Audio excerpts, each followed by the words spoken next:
Ici Radio Courtoisie, la radio libre du pays réel et de la francophonie. Vous écoutez le libre journal des sciences et des techniques, dirigé par Paul de Vels, assisté de Jacqueline Levenbruck, diffusé en direct, vendredi 14 février 2014.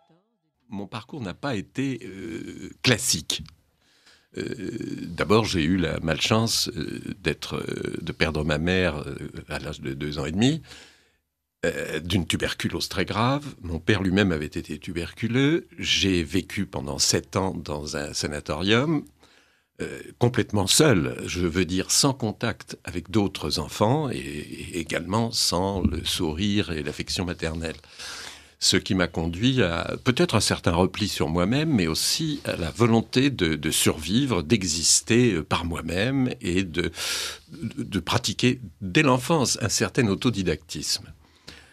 D'ailleurs, lorsque, à l'âge de 8 ans, on a tenté de me faire intégrer un lycée, ça s'est très vite très mal passé.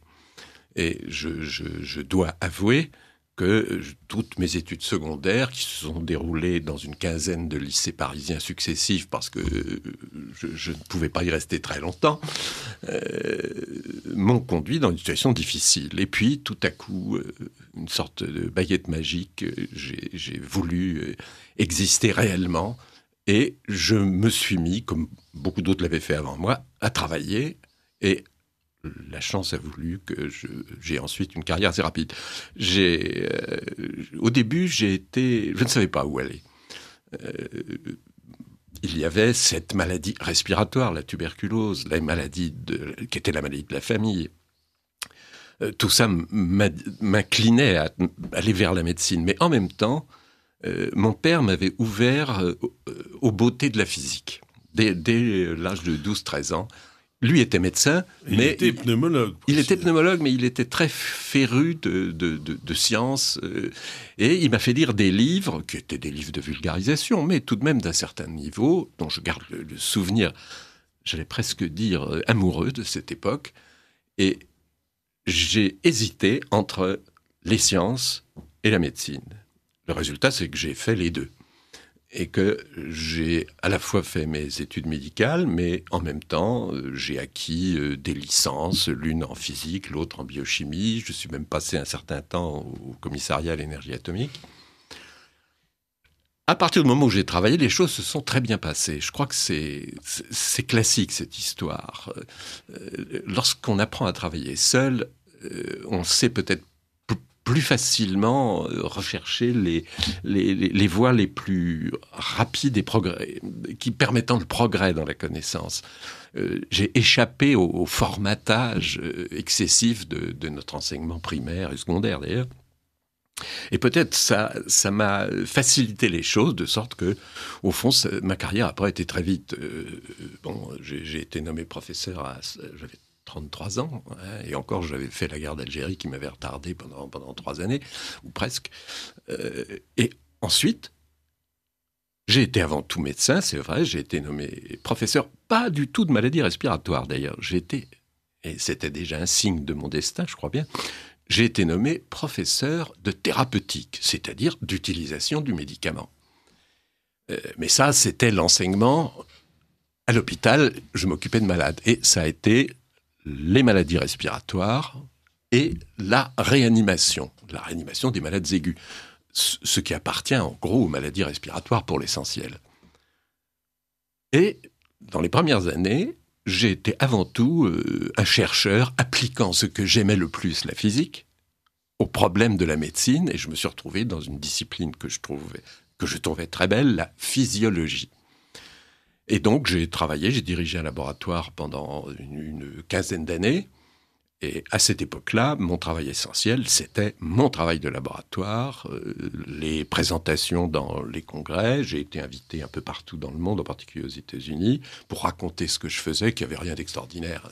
C'était du travail probablement convenablement fait, apportant des données qui semblaient utiles. Et donc, comme les Américains invitent très facilement, contrairement aux Français, ça m'a permis de nouer un très grand nombre de contacts dans des universités américaines. Et puis, tout à coup, ça a été un tournant. Constater que ce que j'avais fait, c'était fini. l'histoire de la physiologie auquel je m'étais consacré était terminée. On changeait d'échelle. La recherche est devenue biologique. Elle est devenue une recherche sur les cellules isolées, sur les molécules travaillant dans les cellules, et plus tard, elle est devenue génétique. J'avais 40 ans, j'ai pas eu le courage, malgré que j'étais au départ biochimiste, de changer mon fusil d'épaule et de m'engager dans ces voies nouvelles. Et j'en suis venu à mon deuxième métier, qui a été la médecine. Et j'ai donc travaillé comme médecin, dirigé un service de médecine, pneumologie, maladies respiratoires, puis après pas mal d'autres choses, dont la cancérologie. Et ça a duré 15-20 ans. Et puis, au bout de 15-20 ans, j'avais 58 ou 9 ans, et je me suis trouvé dans la situation de changer encore une fois de métier. Mes collègues de la faculté Necker-Enfants Malades m'ont élu doyen. J'ai été candidat, ils ne m'ont pas élu sans me demander si j'étais d'accord. Et j'ai pris la responsabilité de cette grande faculté que j'ai gardée jusqu'à ma retraite en l'an 2000, c'est-à-dire pendant une douzaine d'années à peu près. Ça, c'est un travail de Romain. Enfin, le fait d'être doyen d'une faculté de médecine, ça vous occupe les jours, la nuit, enfin encore plus que la médecine peut-être. Oui, et de plus en plus. Les contraintes administratives, quand je dis contraintes, le mot est faible, sont dévorantes pour le temps. Mais j'ai eu beaucoup de chance là aussi. J'ai eu beaucoup de chance parce que j'ai eu l'occasion de passer des contrats internationaux pour apporter de l'argent dans ma faculté. J'ai pu refaire une grande partie des laboratoires et j'ai pu y attirer ce qui était exceptionnel à l'époque et malheureusement l'est resté. Y attirer des médecins chercheurs du plus haut niveau international qui venaient des États-Unis, du Canada, de Suisse, d'Angleterre, d'Allemagne, etc. Ça a été difficile parce que vous imaginez bien que le corporatisme existe et qu'introduire dans une faculté de médecine des gens qui ont un profil de chercheurs et qui viennent de l'étranger n'est pas forcément très facile. Mais ça m'a permis de mettre sur pied dans l'immense bâtiment de la faculté de médecine, il y avait 30 000 mètres carrés de laboratoire, de faire venir des équipes de très très haut niveau et qui ont porté ma faculté pendant plusieurs années en tout cas, indiscutablement au numéro 1 français. Quand j'ai été parti, ça a été beaucoup plus difficile, non pas que mon successeur qui avait la même politique, c'est parce qu'il n'avait pas les moyens de le mener. S'il n'y a pas d'argent, il n'y a pas de possibilité. Dans le domaine de la recherche, il est clair que là, on est dans un goulot d'étranglement en France. C'est pourquoi j'avais écrit d'ailleurs à un moment donné ce livre sur la recherche biomédicale en danger. Il y a beaucoup d'autres choses à en dire, mais il est clair que le mal numéro 1, ce sont les difficultés financières. Il faut savoir qu'aujourd'hui, nos chercheurs, et c'est peut-être plus grave aujourd'hui que ça ne l'était même il y a 15 ans, sont dans la situation où l'État leur donne un salaire. Le moins qu'on puisse dire, c'est qu'il est modeste par rapport à nos collègues de l'étranger, leur donne le maximum d'argent possible compte tenu des budgets du ministère de la Recherche, mais avec l'argent qu'ils reçoivent, leur laboratoire ne pourrait pas fonctionner. Et par conséquent, la vie des chercheurs aujourd'hui, et depuis 15 ans en France, c'est au moins, écoutez bien, mais ça doit être pareil dans le secteur que vous êtes illustré vous-même, c'est 75% des ressources, il faut les trouver tout seul. Les trouver où ? Les trouver auprès de grandes fondations privées, nationales ou internationales, auprès de la Commission européenne, auprès de l'industrie pharmaceutique qui participe, et quelquefois de façon désintéressée. Il faut savoir qu'il y a aussi de très bons aspects dans les collaborations possibles avec l'industrie. Mais ça veut dire qu'être doyen d'une faculté sans ressources extérieures, c'est une paralysie. Et malheureusement, ce que j'avais mis sur pied s'est écroulé, d'autant plus que le bâtiment était bourré d'amiante et qu'il a fallu progressivement le fermer pour le désamianter. Le président de la République, en 1995, avait annoncé que ce serait fait en 1996 et les travaux n'ont pas commencé aujourd'hui. Et le bâtiment est fermé. Voilà, bon, voilà mon parcours. 3 carrières. J'ai été chercheur, j'ai été médecin j'ai été administrateur d'un ensemble de médecins et de chercheurs. Même si les États-Unis sont infiniment plus riches, j'aimerais dire à vos auditeurs que les National Institute de Santé, National Institute of Health aux États-Unis, qui sont l'équivalent de notre institut de recherche médicale, l'INSERM, avec la même mission. Seulement, le budget de l'INSERM, c'est 1,5 milliard d'euros par an, et le budget des NIH, c'est plus de 30 milliards, c'est-à-dire 60 fois plus. Donc, on ne parle pas de la même chose. Mais même aux États-Unis, le problème des financements est un problème très difficile, de sorte que l'industrie privée y joue également un rôle clé. Et ce mariage entre les structures publiques, intéressées avant tout par le progrès des connaissances et les innovations, est souvent en contradiction avec ce que désire obtenir l'industrie pharmaceutique, c'est-à-dire des produits qu'elle puisse commercialiser sur les plus grands marchés possibles. Des livres entiers ont été décrits, mais il faut quand même souligner que le mariage, avec pas mal d'inconvénients, fonctionne bien, je pense, aux États-Unis. La preuve, tous les grands médicaments, je dis bien tous, ont été inventés soit aux États-Unis, soit en beaucoup plus petite quantité en Suisse et en Angleterre. Il n'y a rien, rigoureusement rien, qui soit sorti de l'industrie pharmaceutique française. Mais peut-être on en parlera tout à l'heure. Parce que... Oui, non, mais il y a quelques petites exceptions. Je pensais au clopidogrel, au Plavix, par exemple.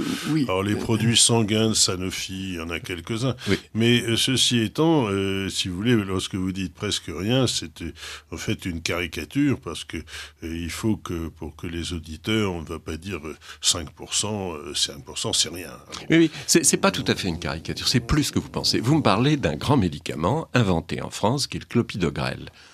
Mais le clopidogrel n'était que la deuxième mouture d'un médicament qui s'appelait le Ticlide. C'est une découverte française par le laboratoire Sanofi.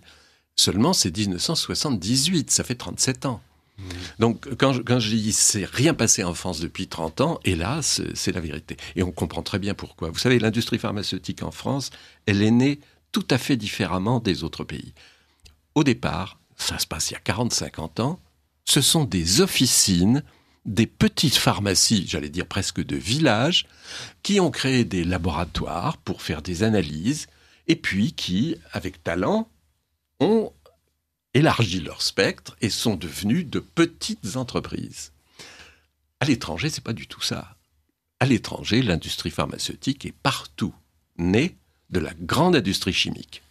Jusqu'en 1990, l'industrie pharmaceutique a été une industrie exceptionnellement novatrice et féconde. Je parle de l'industrie mondiale, je ne parle pas de l'industrie française qui s'est toujours débattue dans les difficultés que j'ai évoquées tout à l'heure. Extrêmement féconde, toutes les grandes thérapeutiques qui ont commencé dans les années 50 jusqu'aux années 90, ce sont elles qui ont prolongé la vie des Français de 20 ans. Il y a eu les antibiotiques, les anti-inflammatoires, les hormones, la cortisone, les diurétiques, les maladies contre l'hypertension artérielle, les premières molécules contre le cancer, et même, in fine, la première molécule contre le sida qui est en 1988 ou 9. Donc, on a une période magnifique. Et depuis, pour simplifier, plus rien. Pourquoi ? Qu'est-ce qui s'est passé ? Il s'est passé que, hélas, tout le capitalisme mondial a changé d'objectif. Les grandes sociétés, et en particulier pharmaceutiques, sont devenues la propriété de leurs actionnaires. Leurs actionnaires sont avant tout des grands fonds d'investissement, et leur objectif a été de faire le maximum de bénéfices possible et rapidement. Et rapidement, retenez ce nom. Lorsque les fonds choisissent un manager pour diriger une grande entreprise pharmaceutique, il a la mission de réussir à apporter l'année suivante au moins 20% de retour sur investissement, 20% de bénéfices tout de suite et tous les ans. Et l'industrie pharmaceutique l'a fait, mais vous allez voir comment elle l'a fait. Je rappelle que vous écoutez Radio Courtoisie, le libre journal de Paul de Vels, les sciences et techniques, qui reçoit pour cette émission entière le professeur Philippe Even. Voilà, et le thème de l'émission, médicaments et scandales sanitaires. Alors, comment a fait l'industrie pharmaceutique ? Elle a complètement cessé, complètement, comprenez-moi bien, à 90%. La recherche, elle a fermé d'ailleurs la plupart de ses centres de recherche. Pourquoi l'a-t-elle fait ? Parce que la recherche est devenue très, très difficile. Jusque dans les années 90, l'industrie avait mangé son pain blanc. Elle avait découvert dans ses laboratoires assez facilement de très grands médicaments très efficaces dont j'ai parlé tout à l'heure. À partir des années 85-90, on arrive à l'époque reine de la biologie et de la génétique. Et on découvre qu'il ne s'agit plus de rechercher l'effet d'une molécule sur un organe, un rein, un foie, un poumon, un tube digestif. On travaille au niveau des cellules et des 600 ou 700 000 molécules différentes qui existent dans chacune de nos cellules. Ces molécules ont toutes, hélas, non pas une action, mais en général plusieurs actions. Elles n'agissent presque jamais toutes seules, ce serait trop simple. Elles agissent en équipe. Elles se mettent à 2, 5, 10, 50 parfois, pour remplir une mission dans le fonctionnement de la cellule, et puis elles se dissocient, l'équipe se recompose avec d'autres pour une autre mission. Autrement dit, on se trouve devant un réseau inextricable d'interactions entre des centaines de milliers de molécules. Comme il arrive souvent en science, je crois que Poincaré l'avait dit, plus le progrès, plus le paysage s'éclaire, plus à la périphérie les zones d'ombre s'étendent. Et l'industrie s'est trouvée dans une situation où, ayant mangé son pain blanc, affrontée à l'emploi de nouvelles techniques très très nombreuses, elle a constaté que découvrir un médicament et l'exploiter jusqu'à sa commercialisation, c'est 10, 12, 15 ans d'efforts. Oui, et des coûts très importants. À des coûts élevés et de façon aléatoire. Combien d'aventures se sont mal terminées ? 2 ans, 4 ans, 5 ans d'espoir, et puis à la 6e année, ou à la 8e, découverte d'une toxicité du médicament tout à fait inattendue, qui interdit sa commercialisation, et tout l'argent qui a jusque-là été dépensé est de l'argent perdu. Alors ça ne plaît pas aux fonds d'investissement. Je vous l'ai dit, les fonds d'investissement, c'est 20% l'année prochaine, et tous les ans, il faut recommencer. Donc, on arrête la recherche, c'est trop difficile, trop lent, trop aléatoire. Comment va-t-on faire ? Et là, je pense que certains de vos auditeurs connaissent bien la pièce de Jules Romain Knock. L'industrie pharmaceutique va jouer la politique de Knock. Lui, c'était dans le village de Saint-Maurice de l'Ardoire, dans la région lyonnaise. Là, c'est à l'échelle de la planète.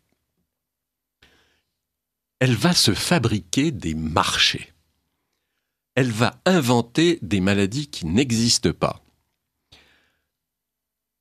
Et pour ces maladies qui n'existent pas, ces services de marketing vont la faire exister dans la tête des gens. Par tous les moyens, dans tous les médias, on va parler de ceci ou de cela, du cholestérol par exemple, mais il y en a bien d'autres exemples. Créer une sorte de demande des malades, et même des gens sains.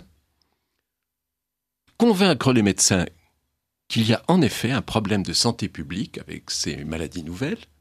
Et comme le malade demande un médicament et que le médecin, c'est sa vocation, a envie d'aider le malade et de lui donner un médicament, la machine est partie. L'industrie ne découvre plus de médicaments, mais elle invente des maladies. Je ne suis pas le premier à le dire, ça a été dit 50 fois, c'est répété encore aujourd'hui. Et elle a vécu sur ce schéma. Et comme ces maladies n'existent pas, il n'y a pas besoin de trouver des molécules efficaces. Pour traiter rien, il n'y a pas besoin d'autre chose que rien. Il suffit de services de marketing qui indiquent « Nous avons une molécule pour cette maladie qui vous inquiète ». Et aussitôt, grâce à l'espèce de peur ou d'espoir des patients, voilà un marché créé comme Knock couchait tout le village, pas tout à fait tout le village d'ailleurs. il expliquait bien sa stratégie, Knock. Il disait la moitié du village. Et je garde la deuxième moitié pour s'occuper des malades et pour me préparer des malades ultérieurs, une sorte de réserve de malades. Eh bien, c'est exactement ce qui s'est passé. Jules Leroy, tout homme bien portant est un malade qui signe. Voilà, c'est une phrase magnifique, mais malheureusement, ça a été bien. Alors, malheureusement, les pouvoirs publics ont suivi. Les pouvoirs publics, c'est des gens qui ne sont pas du tout médecins, ni pharmaciens, ni proches des malades. L'industrie pharmaceutique a eu un impact, j'allais dire presque intellectuel sur leur conscience, et ils se sont dit... C'est fini de traiter les maladies, maintenant, il faut les prévenir. Donc, il faut traiter des gens qui ne sont pas malades en leur disant « vous ne le serez pas non plus ultérieurement ». Et on va faire de la médecine préventive. Comment ça se passe dans l'industrie pharmaceutique aujourd'hui ? De jeunes chercheurs qui ont été recrutés ne travaillent plus guère dans les laboratoires de l'industrie. Ils circulent dans le monde en contact, comme des chiens truffiers, dans les laboratoires universitaires publics, recherchant si le travail dans ces laboratoires n'aboutirait pas à la découverte d'une molécule qui pourrait devenir un médicament. Un jour, ils font un choix. Ils considèrent que ça pourrait être intéressant pour leur maison mère de tenter de développer cette découverte qu'ils ont découverte. Donc, ils viennent présenter le dossier à la firme qui peut s'y engager, pas toujours. Elle s'y engage si elle a l'espoir de vente majeure. Il faut que ça s'adresse à des maladies fréquentes, de longue durée, chroniques. Plus personne ne s'intéresse aux antibiotiques aujourd'hui, c'est pour ça qu'il n'y en a pas de nouveau. Parce que l'industrie ne gagne rien à vendre un médicament pendant 8 jours, ça n'a aucun intérêt. Par contre, vendre certains médicaments comme les statines pendant 25 ans à pratiquement toute la population, ça c'est le coup du roi. Même chose, au degré près, avec les antidépresseurs. La dépression qui n'existait pas il y a 40 ans est devenue le numéro 1 mondial du marché pharmaceutique depuis 10 ans. Grâce à des molécules qui n'ont aucun effet, sinon dangereux, sur la psychologie des malades. Mais c'est une autre affaire. Mais vous êtes responsable, Paul Deusvel. Vous êtes aussi responsable. Pourquoi ?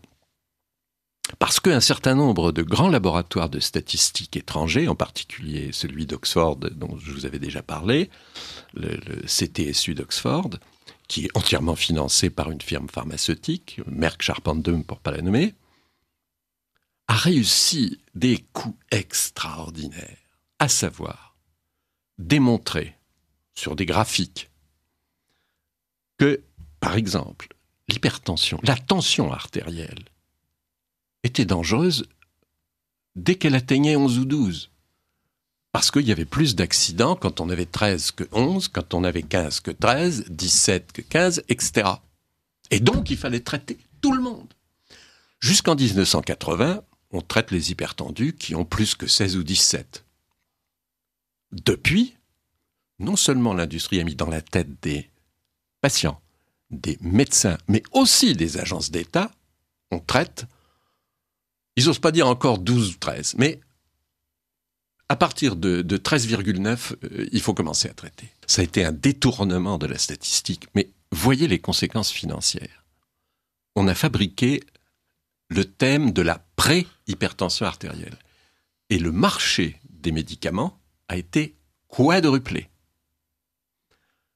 On a publié récemment, c'est pas vieux, il y a quelques semaines, 4 études pour vérifier si traiter à partir de 13 ou 14 réduit les complications cardiaques graves de l'hypertension artérielle. Avec 15 ans de recul, la réponse est non.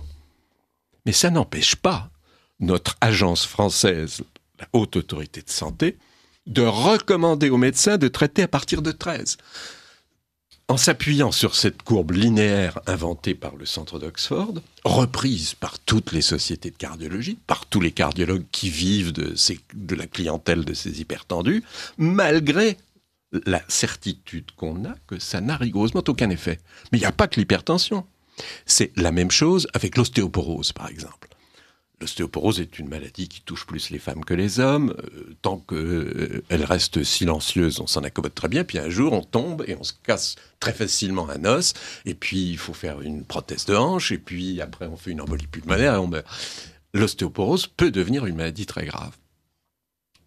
Alors, on a inventé le concept de pré-ostéoporose, qu'on a appelé l'ostéopénie. Et là, on fait passer aux femmes à partir de la ménopause, c'est surtout à ce moment-là que peut commencer la maladie, des tests avec un système qu'on a appelé l'ostéodensitométrie qui fait rire, je vous le dis, en physicien, c'est vraiment de la pacotille complètement, et dès lors que le test n'est pas dans la norme qu'on a choisie, sans aucune valeur scientifique, je ne vous raconte pas comment ça a été fait, c'est à mourir de rire. D'ailleurs, la norme, non seulement n'est pas la même dans tous les pays, comme vous l'évoquiez tout à l'heure, mais dans un même pays, elle est différente. Bon. Et ça a ouvert le marché à des médicaments contre l'ostéoporose, un marché qui était un petit marché jusque-là et qui est devenu un marché énorme. Alors, je rappelle que vous écoutez Radio Courtoisie, que vous êtes au journal des sciences et techniques, dirigé par Paul de Vels, et qui reçoit le professeur Philippe Even. Et le thème de cette émission, médicaments et scandales sanitaires. Je vous avais dit, l'industrie a bien travaillé jusqu'en 90. Depuis 90, parce qu'elle est financiarisée, elle est devenue capitalistique. Le problème, c'est de faire de l'argent tout de suite. Elle cesse la recherche. Et elle va gagner de l'argent comment ? Je vous ai donné un exemple. Inventer des maladies ou élargir le périmètre des maladies classiques. Et c'est comme ça que sont nés la préhypertension, le prédiabète, la pré-ostéoporose, etc. Et à chaque fois, elle s'est créée de cette façon des marchés absolument monstrueux. Ça a été le cas aussi en psychiatrie. Ça a même commencé par la psychiatrie. Parce que les psychotropes, c'est une dépense majeure du médicament. Enfin. C'est une dépense à l'échelle mondiale et en France, une dépense absolument majeure. Or, jusqu'en 1970-75, il n'y a pas de marché de médicaments. On ne parle pas de maladies psychiatriques très fréquentes. Aujourd'hui, c'est complètement différent. Et ça a été l'action directe des psychiatres américains financés par l'industrie pharmaceutique. Il y a des livres entiers qui analysent tout cela, qui montrent que le manuel auquel se réfèrent les psychiatres, manuel international, qu'on appelle la DSM, peu importe, est rédigé par des psychiatres qui sont tous sous contrat avec l'industrie. Qu'est-ce que ça veut dire, ce contrat avec l'industrie ? Il y a plein de types de contrats, mais je vais les limiter à 3. Il y a les petits, où l'industrie paye un voyage à des médecins. C'est des queues de cerise. Il y a ensuite les contrats de recherche que l'industrie affecte à des laboratoires pour travailler et faire de la recherche. Et je vous l'ai dit, c'est le bon côté de l'industrie. Et puis, au sommet de la pyramide, il y a les contrats de consultance. L'industrie pharmaceutique s'assure l'absolue fidélité de médecins qui deviendront ce qu'on appelle des leaders d'opinion et les finance à hauteur, aux États-Unis en tout cas, on le sait parce que maintenant c'est publié, de 100 000, 500 000, 1 million. L'un d'entre eux a atteint 9 millions de dollars dans l'année. Vous voyez l'énormité des chiffres. En France, les chiffres sont plus modestes, la France est plus petite, et on est devant des contrats de 20 000, 100 000, quelques-uns de 200-300 000, ça ne va pas beaucoup plus loin. Mais ça veut dire que ces universitaires, devenus les affidés de l'industrie, reçoivent de l'industrie 3-4 fois leur salaire universitaire. Je vais écrire un livre sur ce sujet qui sortira à la rentrée. Parce que c'est une des raisons de ma révolte. De voir que les médecins se divisent en 2 catégories. 99% d'entre eux sont des gens honnêtes, s'occupant de leurs malades, de leur travail ou de leur recherche, mais se désintéressant complètement du fonctionnement de l'ensemble du système de santé et en particulier du médicament. Et puis, il y a en France une 50aine de ces médecins qu'on appelle les leaders d'opinion, fabriqués par l'industrie pharmaceutique. Ne croyez pas une seconde qu'ils soient les meilleurs, loin de là. On le voit bien quand ils publient tout seuls sur un sujet ou un autre, c'est assez misérable. Mais l'industrie pharmaceutique en fait des figures de proue. Comment fait-elle pour ça? Elle réalise des études sur les médicaments. On appelle ça des essais cliniques. Tous, absolument tous, sont falsifiés à toutes les étapes. Et on comprend pourquoi. Un essai clinique, ça peut être 200, 500 millions sur la table. L'industrie ne peut pas mettre 500 millions dans un essai clinique pour conclure à la fin, ma molécule ne marche pas. Et par conséquent, on choisit des critères d'évaluation qui, le plus souvent, n'ont pas de signification. Je ne parle pas de statistiques, là, je veux dire de signification clinique. On exclut dès le départ tous les malades qui pourraient ne pas réagir ou faire des accidents. On va donc avoir des sujets hyper sélectionnés pour qu'ils répondent le mieux possible et qu'ils ne fassent pas d'accident. Mais ensuite, on généralisera les résultats qu'on a obtenus avec ces malades idéaux à l'ensemble de la population. Il y a encore bien d'autres choses. On cache les accidents qui se produisent. Ne croyez pas que je fabule. Peut-être vos auditeurs ne savent pas que derrière les banques et les pétrolières, elle est la première industrie du monde. Ils ne savent pas forcément qu'une seule grande entreprise américaine représente à elle seule la valeur boursière de 3 fois Boeing, de 7 fois EADS, que le bénéfice de 20% par an qu'elles obtiennent est supérieur à celui de Total, et naturellement celui de Renault, Peugeot, et que le livret A a 25%. L'industrie pharmaceutique tient la plume des médecins. Comment fait-elle? Ces hommes qu'elle sélectionne, parce qu'ils se laissent sélectionner par elle pour collaborer avec elle et se laisser corrompre au bout du compte. Comment en faire des leaders? Ils n'ont rien de particulier. Hormis l'intérêt qu'ils peuvent porter à l'argent, ils n'ont rien de particulier. L'industrie pharmaceutique leur fait d'abord signer tous les articles concernant les essais de médicaments. Je dis bien, elle leur fait signer parce qu'ils n'ont pas fait les essais. On leur soumet une version toute faite, rédigée par les services de l'industrie elle-même. Et ils apposent leur signature. Une fois qu'ils ont fait ça, l'industrie pharmaceutique organise des congrès et des séminaires. Il n'y aurait pas un seul congrès médical dans le monde si l'industrie pharmaceutique ne les finançait pas. Or, il y en a à peu près 12 000 par an sur la planète.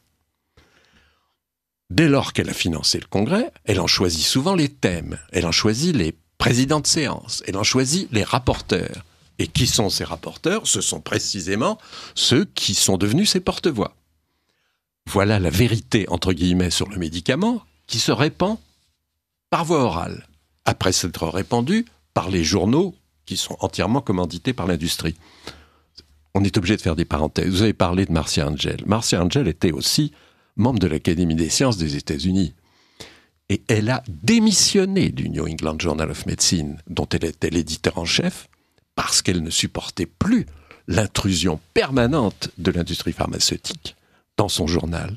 Mais immédiatement avant elle, mon ami Jérôme Cassirer, qui était professeur à Boston, à la Tufts University, et qui a été élu docteur honoris causa dans mon université René Descartes, je dis mon ami parce que je le fournis en camembert et en baguette. Donc c'est quand même un lien. Bon. Il a fait la même chose. Membre de l'Académie des sciences, il a démissionné du New England. Richard Smith, en Angleterre, a démissionné du British Medical Journal. Le rédacteur en chef du JAMA, un autre très très grand journal, a démissionné pour les mêmes raisons. Donc je voulais cadrer qui est Marcia Angell. Elle est le plus haut niveau qu'on puisse atteindre dans la carrière médicale. Et elle n'a pas tenu devant les malversations, falsifications, trucages qu'elle constatait tous les jours. Je vous l'ai dit tout à l'heure, l'industrie ne peut pas se permettre d'avoir un résultat négatif. Il faut qu'il y ait au moins un point positif sur lequel ces services de marketing, après coup, joueront la musique qui convient pour propulser le médicament au sommet de la consommation thérapeutique. Mais quand je dis qu'ils sont truqués à tous les niveaux, j'ai esquissé tout à l'heure le problème des effets secondaires graves. Je viens de traduire, il va sortir dans un mois, le livre de quelqu'un de très intéressant. John Virapen a été le président du grand laboratoire international Lilly. Et il n'a pas supporté ce qu'il avait lui-même fait d'ailleurs pendant des années, et ce qu'il voyait faire, et ce qu'il voyait faire de plus en plus, Et il a écrit ce livre contre l'industrie. Et pièce en main, parce qu'il a tous les dossiers. Et il peut raconter ce qu'il a vu. Il était particulièrement impliqué dans l'affaire du Prozac, un antidépresseur, l'un des premiers qui était vendu.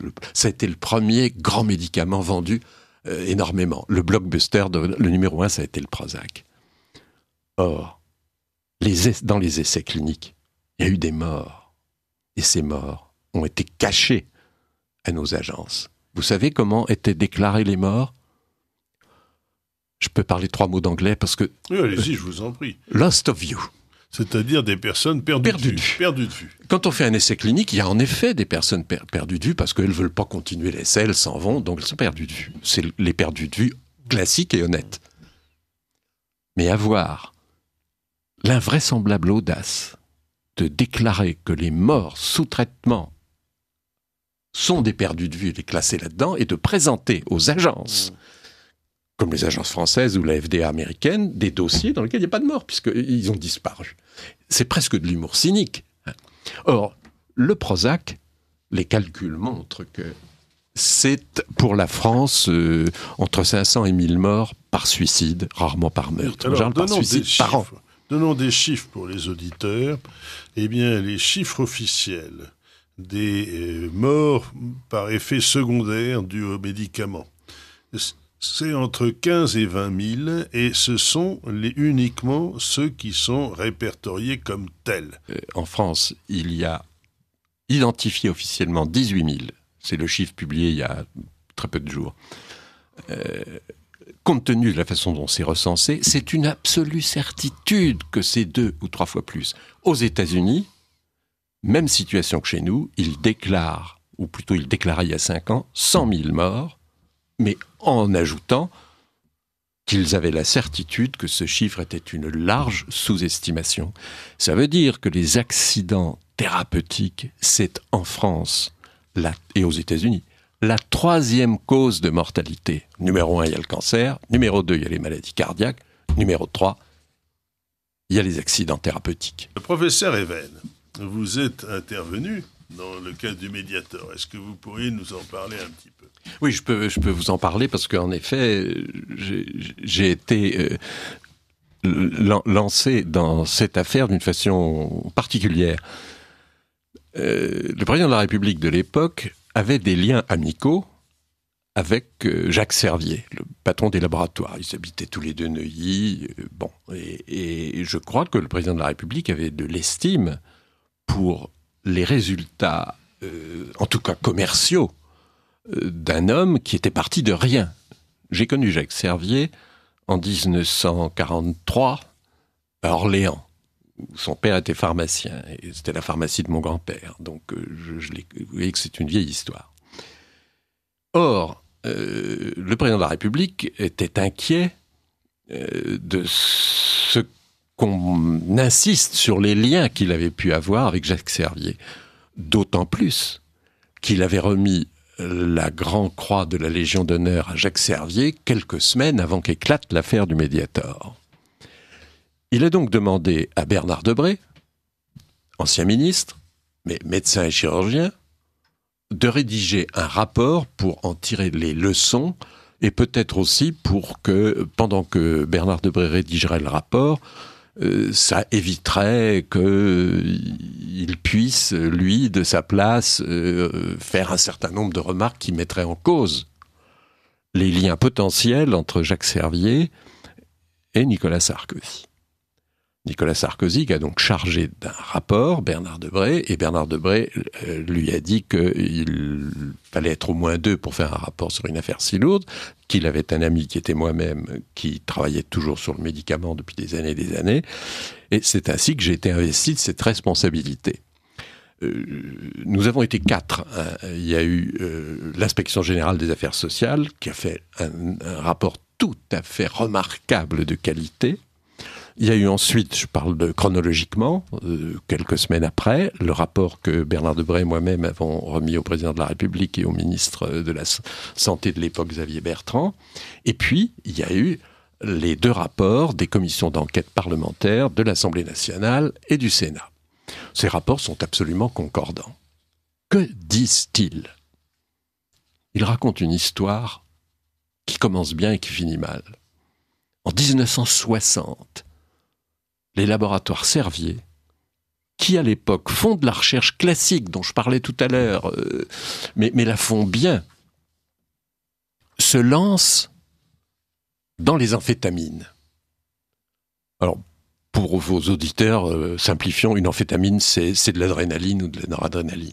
Une substance terriblement active sur le système nerveux, en particulier le comportement cérébral. Il y a eu, avec les amphétamines, des drames qui ont commencé pendant la guerre. En particulier, tous les tankistes, parachutistes et troupes de choc allemandes étaient sous amphétamines. Et l'Angleterre, du coup, a fait la même chose au bout de quelques semaines. Les premiers mois de la guerre, la Deuxième Guerre mondiale, se déroulent... C'est le Maxiton. Ça a été après la guerre. Mais c'était déjà à peu près la même molécule. Et il y a eu des drames pendant cette guerre. Des drames, à savoir qu'il y a eu beaucoup d'erreurs, des erreurs de pilotage, des erreurs de bombardement, des violences tout à fait inutiles, de sorte qu'en 1943 ou 1944, l'emploi des amphétamines a été interdit dans toutes les armées du monde, y compris l'armée japonaise. Mais il était classique de dire à l'époque que l'une des amphétamines, la méthergine, avait gagné la bataille d'Angleterre. Pour souligner à quel point les pilotes, les gens qui manipulaient les radars, etc., tenaient 24 heures sur 24 grâce à ces médicaments-là. Après la guerre, tout le monde s'en est servi. Étudiant, j'en ai pris moi-même. J'étais pas le seul. Jean-Paul Sartre en avalait un tube par jour.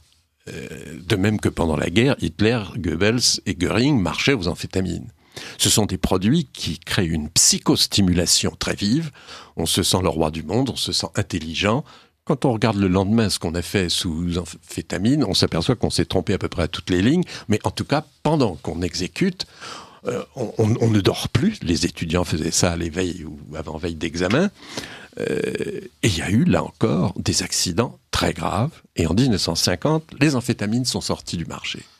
En 1960, Jacques Servier reprend ces molécules en jouant sur le fait que non seulement elles stimulent l'esprit, mais elles bloquent l'appétit.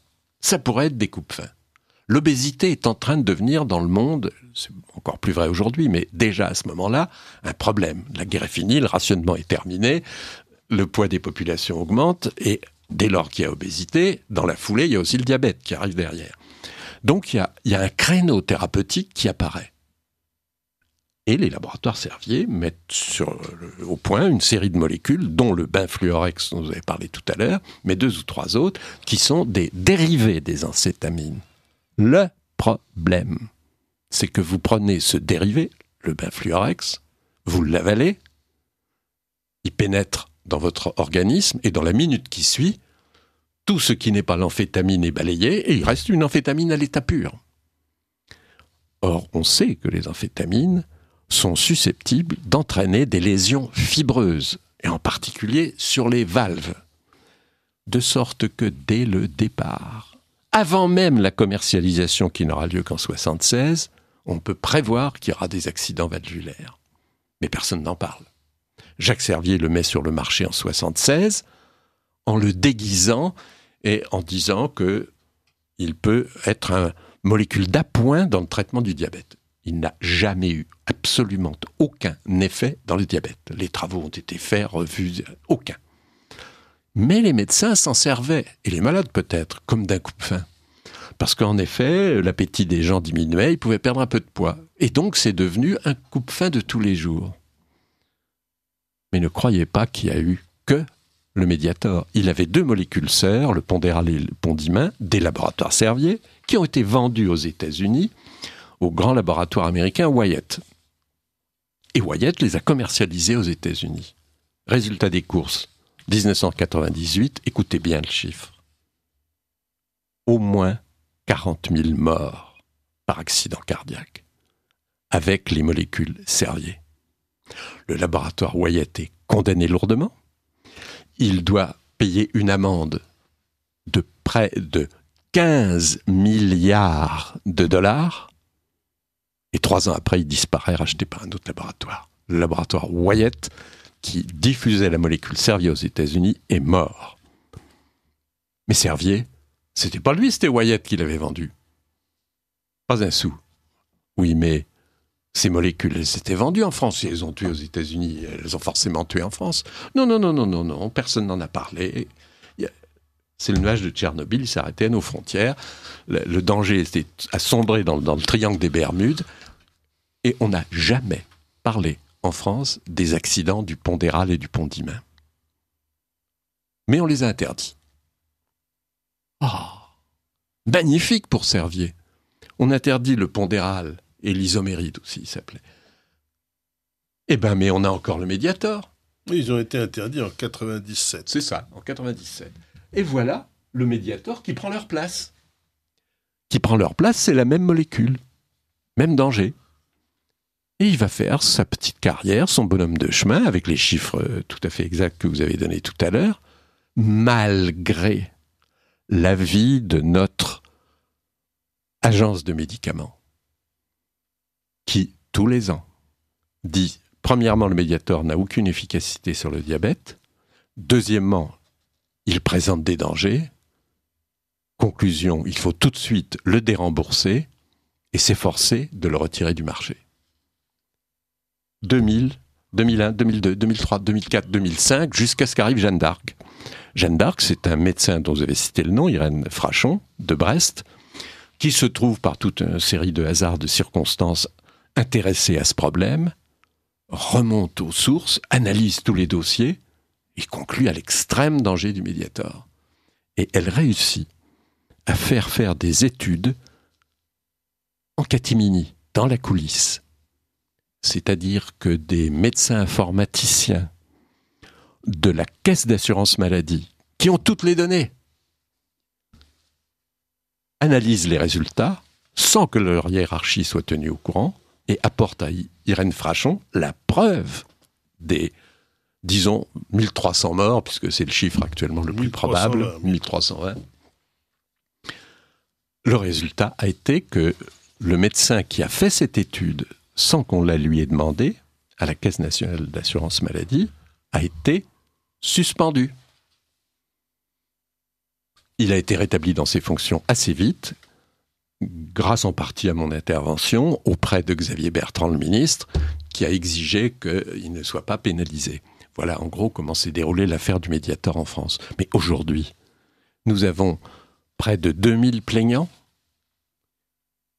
Depuis des années, 3 ans maintenant, ils sont examinés par un organisme en vue d'indemnisation. Ça s'appelle l'ONIAM. C'est ça, l'ONIAM. C'est quoi l'ONIAM ? Office national d'indemnisation des maladies... Des accidents. Oui. Médicaux. Médicaux. Aujourd'hui, 194 ont été indemnisés, écoutez bien, à hauteur d'un peu moins de 9 000 € chacun par les laboratoires Servier. Soit pour le laboratoire Servier, une indemnité totale de 1,6 million, alors qu'il a gagné, en France, 700 millions avec le Mediator. En plus que ça. Parce que c'est le chiffre d'affaires. Alors évidemment, le bénéfice, mais le chiffre d'affaires annuel était pendant toute la durée du Mediator, ça a quand même duré de 1976 à 2009. Le chiffre d'affaires annuel, c'est 300 millions d'euros. Oui, mais je vous dis 700. Oui, donc bon, c'est sans doute encore plus. J'allais dire c'est un détail. Je veux dire que voilà un labo qui pour l'instant a payé 1,5 million alors qu'il a gagné entre 300, 500, 600, 700 millions. Attendez, il faut aller jusqu'au bout. Ce médicament, Servier l'a exporté. Il l'a exporté en Pologne, en Ukraine, en Russie, en Bulgarie, en Roumanie, aux Indes, en Chine, en Afrique noire. Il m'est arrivé d'ironiser en disant que si Marie-Antoinette avait dit que la population qui crevait de faim n'avait qu'à manger de la brioche, Jacques Servier avait été beaucoup plus loin, puisqu'il avait réussi à vendre un coupe-faim en Afrique noire. C'est en train de changer. Irène Frachon, avec qui je suis très lié, m'a écrit justement ce matin pour m'indiquer que le patron de ce comité, l'ONIAM, avait été changé, que 2 experts cardiologues nouveaux étaient entrés et qui voyaient les choses de façon différente. Parce que les experts antérieurs, solidaires de toute la corporation des cardiologues, ou presque, considérait qu'il n'y avait aucune preuve des risques du Mediator.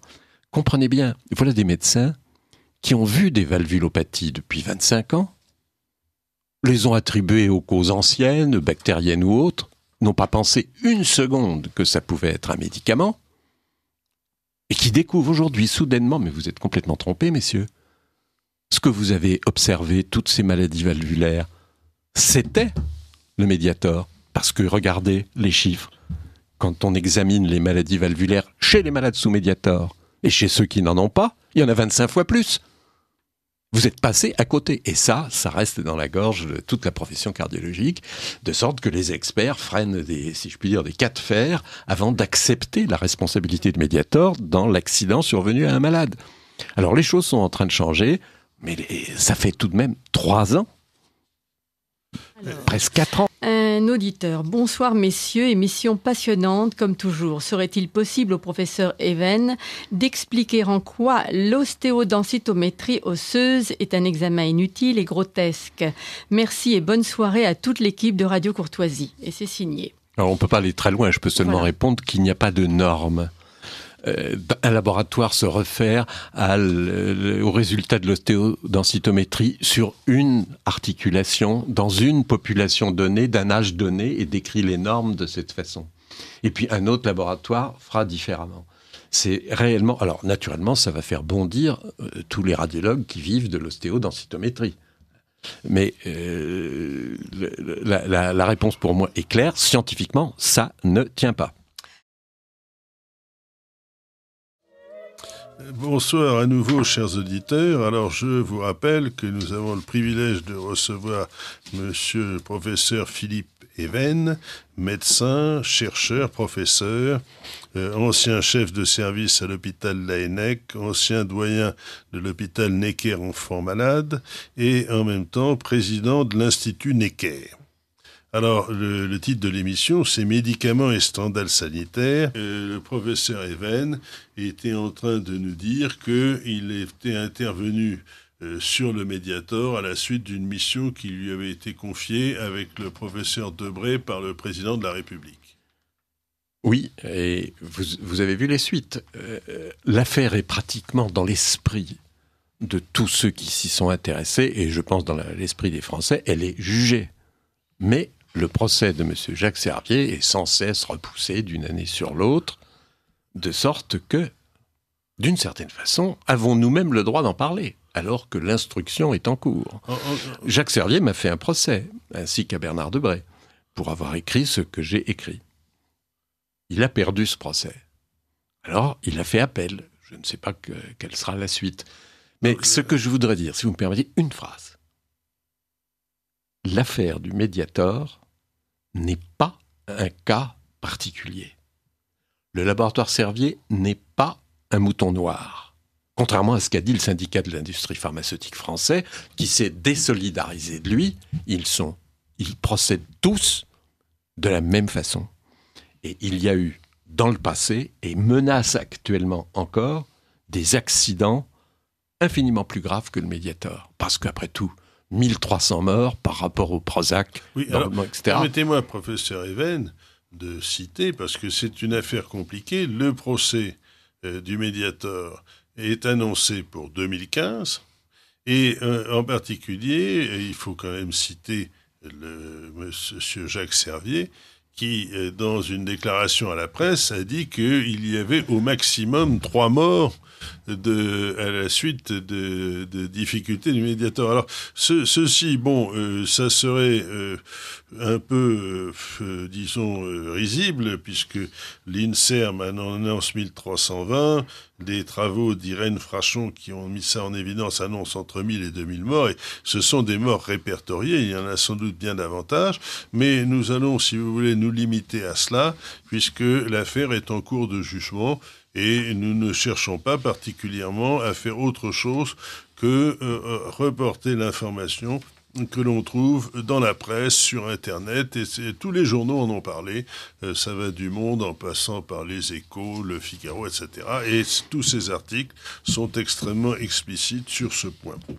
Alors, ceci étant, vous dites que ce n'est pas le seul cas, et nous allons en voir bien d'autres, mais nous étions en train de donner la parole aux auditeurs. Nous avons été interrompus par la coupure médiane, et je voudrais, s'il vous plaît, Madame Levenbruck, que vous terminiez la liste des messages qui vous sont parvenus. Alors, il y a beaucoup de messages qui nous disent que c'est une émission formidable. Bon, un auditeur, que pensez-vous des médicaments anti-cholestérol et de leurs effets indésirables ? Alors, nous avons dit que nous avions eu une émission complète là-dessus, et nous ne souhaitons pas en parler spécialement parce que ça ferait double emploi, mais je renvoie l'auditeur au livre que j'ai cité, c'est-à-dire d'une part le livre du professeur Even, c'est La vérité sur le cholestérol, publié au Cherche Midi en 2012, et d'autre part le livre de Michel Delorgeril, qui s'intitule Cholestérol, mensonge et propagande, chez Thierry Souka en 2008. Je peux dire un mot ? Vos auditeurs peuvent également regarder le site Dailymotion au mot cholestérol, et j'y ai fait l'équivalent d'une émission, d'une certaine façon, de 2 heures sur ce qu'est le cholestérol, les risques des statines, etc., etc., il y a 3 semaines. Bon, écoutez, si on veut être très bref, disons que le fait de prendre des statines, en gros, ne sert à rien. Et par contre, ça peut avoir des effets indésirables comme tout médicament. Est-ce que ce résumé... on ne peut pas faire mieux, c'est exactement ça. Mais je veux dire par là que nous avons des tas de choses dont il serait souhaitable que nous parlions sur le médicament. Et si on commence à parler du cholestérol, on en a pour tout le reste de l'émission. Donc... Alors, un auditeur, félicitations aux 2 intervenants pour leur courage. Pour ma part, à la suite d'un épuisement total, j'ai été soignée par un psychiatre qui m'a prescrit des médicaments mortels, dont 2 ont été retirés du marché. Je n'ai dû mon salut qu'à mon médecin qui me les a retirés. Une auditrice, à force de vouloir toujours guérir, on ne guérit pas, mais on pourrit la vie des gens. Un auditeur, que pensez-vous des 3 plans cancer avec des guérisons qui n'existent plus pas ? Un auditeur, Monsieur Even, pourriez-vous nous parler du rôle des visiteurs médicaux ? Ce sont des intermédiaires obligatoires, indispensables des laboratoires. Ils sont parfaitement conscients de la nocivité éventuelle des produits qu'ils préconisent, mais ils ont eux aussi des familles à nourrir. Ils doivent vivre. Peut-être on peut juste répondre à cette question. Je ne suis pas certain que les visiteurs médicaux soient conscients de la nocivité. Vous avez parfaitement raison, les visiteurs médicaux ne sont pas informés par leur firme des risques et des dangers des médicaments, mais seulement des éventuels, quand il y en a aspect positif, de sorte qu'ils sont des agents essentiels. Il y a eu une très bonne émission de télévision, Les Infiltrés de Marie Drucker, avec un enregistrement en micro caché du PDG d'une des très grandes sociétés en France. C'était le moment où Xavier Bertrand envisageait de supprimer la visite médicale. Affolement dans l'industrie pharmaceutique. Et on entend, en micro caché, ce président dire, d'un ton tout à fait impérieux et sûr de lui, « Il n'en est pas question. Mon choix est fait entre la recherche et la visite médicale. C'est évidemment la visite médicale qui est l'essentiel pour notre laboratoire. » Voilà une phrase qui dit tout. Alors, elle est volée par un micro caché, mais elle est parfaitement claire. Un auditeur, extraordinaire émission, même pour un béotien. Une question. L'organisme gouvernemental qui perçoit une dîme pour la mise sur le marché de tel ou tel médicament n'est-il pas responsable dans le cas du Mediator ? Est-ce que l'AFSAPS reçoit une dîme ? Bien sûr, c'est un vice fondamental. C'est que toutes les agences, dans tous les pays du monde, chargées de contrôler le médicament, sont financées par l'industrie pharmaceutique. D'accord, mais ce n'est pas une dîme en fonction des demandes sur lui, ce n'est pas une taxe, c'est-à-dire c'est un financement extérieur. Alors, oui, non, elle ne peut pas vivre si elle n'a pas ça.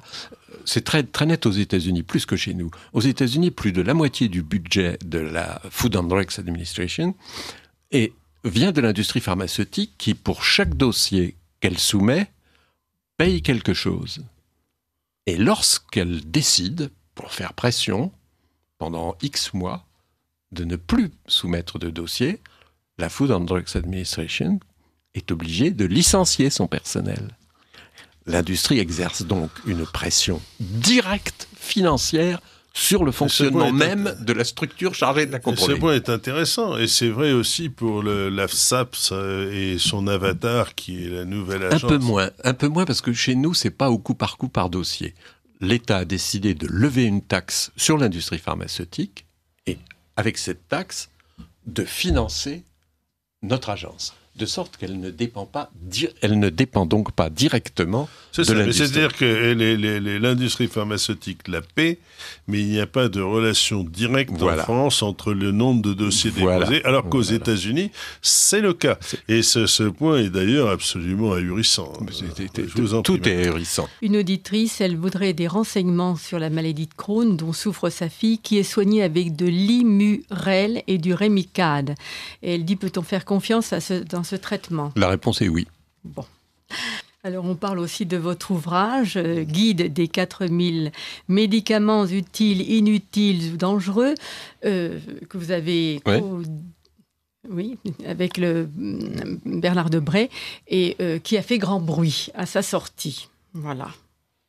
J'en ai à peu près terminé. Alors, si vous voulez, nous allons continuer cette émission. Et en fait, vous disiez, professeur Even, que en fait, le cas du Mediator n'est pas un cas isolé. Alors, j'avais pris une liste d'un certain nombre de médicaments qui avaient été retirés de la circulation après, dans certains cas, avoir eu une histoire assez rude. Alors, le plus connu, c'est le Vioxx et le Celebrex, qui entre 1999 et 2004 a fait 27 785 morts identifiées. Alors, le Vioxx, vous connaissez le Vioxx, est-ce que vous pouvez donner un commentaire médical sur le Vioxx? C'est le plus grave accident thérapeutique de tous les temps. Le chiffre que vous indiquez de 25 000 est une estimation à minima, mais les chiffres officiels américains sont entre, vous êtes bien assis, Paul, 40 000 à 160 000. On est vraiment dans un drame absolument effroyable. Et là encore, rien ne s'est passé en France. En France, 3 personnes seulement ont été indemnisées. Aux États-Unis, ça a été des milliers de personnes que le laboratoire a dû indemniser. Et la note pour le laboratoire Merck Sharp & Dohme, a été de 5 milliards de dollars. Et il a failli ne pas s'en remettre. Donc, l'affaire du Vioxx, c'est quelque chose de tout à fait tragique, à la fois sur le fond. Il y a beaucoup de morts. Et on ne peut pas avoir la philosophie cruelle de Lénine qui disait « un mort, c'est une tragédie et 10 000 morts, c'est de la statistique ». Réellement, c'est tout à fait... ça a été une histoire terrible, mais ce qui me frappe le plus et m'indigne, vous savez bien que je suis indigné, le plus, c'est que personne n'en a parlé en France. Personne n'a été indemnisé. Silence circulait, il n'y a rien à voir. À ce titre-là, c'est plus exemplaire encore pour moi que le Mediator. Oui. Chaque fois qu'on utilise des médicaments susceptibles de modifier le comportement des malades, c'est-à-dire d'intervenir au niveau des fonctionnements cérébraux dont on ne sait, soyons modestes, on ne sait rien. On sait beaucoup de choses, mais impossible de construire un schéma de représentation. Et c'est pas pour demain la veille, c'est beaucoup trop compliqué. Donc, un coupe-faim, il modifie l'appétit. S'il modifie l'appétit, il va modifier l'humeur, plus ou moins, et malheureusement, de façon pas prévisible, dans un sens ou dans l'autre. Et la Complia a été à l'origine d'un nombre non négligeable de suicides pendant les essais. Mais ça a été le cas de tous les coupe-faim. Ils reviennent, les coupe-faim. Il n'y en avait plus depuis 2 ans, à cause depuis le Mediator, il n'y a plus du tout sur le marché, même aux États-Unis. Seulement, les États-Unis sont envahis par une fantastique épidémie d'obésité, touchant plus de la moitié de la population, et 10 ans après, tous ces gens-là font des diabètes. On est donc devant un vrai problème de santé publique, et il n'y a rien à donner à ces malades. Alors qu'est-ce que vous croyez qui se passe? Eh bien, l'industrie repropose des médicaments coupe-faim qui sont les mêmes qu'avant. Alors, Au lieu de prendre une seule molécule, on en met 2. Et puis celui-là prend les molécules A et B, alors le voisin prend B, C, etc. Et on refabrique un marché et on va voir revenir, je ne donne pas 2 ans ou 3 ans, en France. Si l'obésité progresse en France, c'est pas sûr. Les Français aiment la cuisine, aiment les repas et se bourrent pas de sandwich McDonald's à 4000 calories qui sont la cause de ce qui se passe aux États-Unis. On prend du poids parce qu'on mange trop de calories. Avant tout, l'exercice ça joue aussi, mais c'est marginal. Avant tout parce qu'on mange trop de calories. D'où viennent les calories ? De l'industrie agroalimentaire internationale qui nous met ces rations gigantesques de crème, sucre, soda bourré de fructose, etc. sur le marché. Les gens prennent du poids. L'industrie agroalimentaire gagne beaucoup d'argent. Donc les fonds d'investissement qui la financent sont contents. Ils sont 2 fois contents. Parce que c'est les mêmes fonds qui sont les propriétaires de l'industrie pharmaceutique et qui mettent sur le marché des médicaments pour refaire maigrir. De sorte que les mêmes fonds fabriquent la maladie par le côté agroalimentaire et proposent de la traiter par le côté pharmaceutique. Et ce sont les mêmes actionnaires. Non seulement elles ont les mêmes fonds comme actionnaires, mais certaines sociétés, Procter & Gamble par exemple, sont à la fois sur le marché de l'agroalimentaire et sur le marché du médicament. Donc ils interviennent des 2 côtés à la fois. Alors ça fait un mauvais mélange en quelque sorte. Mais excellent financièrement. Oui. Tous les jours, à la télévision, depuis des mois, le laboratoire Biogarant nous répète aux auditeurs, votre santé nous est précieuse. Mais c'est qui Biogarant ? C'est Servier. C'est presque de la dérision. Je voudrais dire l'admiration que j'ai pour l'industrie pharmaceutique jusqu'à 1990. L'espoir que j'ai qu'elle se recentre sur de véritables recherches au service des patients et pas au service de ses marchés. Parce qu'elle est la seule à pouvoir le faire. Si l'industrie pharmaceutique, avec toutes ses compétences technologiques, sortait du monde du médicament, alors on peut être assuré que, comme en Russie soviétique autrefois, il n'y aurait plus jamais aucun progrès thérapeutique. Il faut donc par tous les moyens que les États engagent une coopération avec l'industrie sur des projets communs visant la santé des patients et bifinancés, financés par les firmes, mais comme c'est long et aléatoire, les renacles, eh bien financés aussi par les États. Et les États peuvent le faire. Au lieu de rembourser, comme nous le faisons chaque année, pour 10 milliards de médicaments complètement inutiles, ces 10 milliards pourraient être utilisés conjointement avec l'industrie pharmaceutique pour rechercher des progrès à faire dans les domaines clés. Ça veut dire, il n'y en a qu'un à la limite, le cancer. Voilà, c'est là que tous les efforts doivent porter. 25% des médicaments sont indispensables. 25% sont occasionnellement utiles chez certains malades. 25% n'ont pratiquement aucune efficacité scientifiquement mesurable. Et 25%, le dernier quart, on en est absolument sûr, n'en ont alors rigoureusement aucune. Autrement dit, on devrait s'en tirer en gardant 30 ou 40% des médicaments qui sont sur le marché. Oui, tous les autres ne servent à rien. 100% des médicaments sont remboursés. Non, 75%. 75%, c'est-à-dire qu'il y a au moins 25% en trop. Hein, Au moins. Au moins 25%. C'est pour ça que je dis il y a 12 milliards fichus en l'air. Vous écoutez la presse tous les jours aujourd'hui, ou la télévision, le gouvernement recherche 1 milliard ici, 1 milliard là, etc. Mais qu'est-ce qu'on entend ? Madame la ministre de la Santé dire avant-hier, nous allons faire des efforts pour limiter l'hôpital, la chirurgie à l'hôpital, faire de la médecine ambulatoire, mais nous ne toucherons pas au remboursement.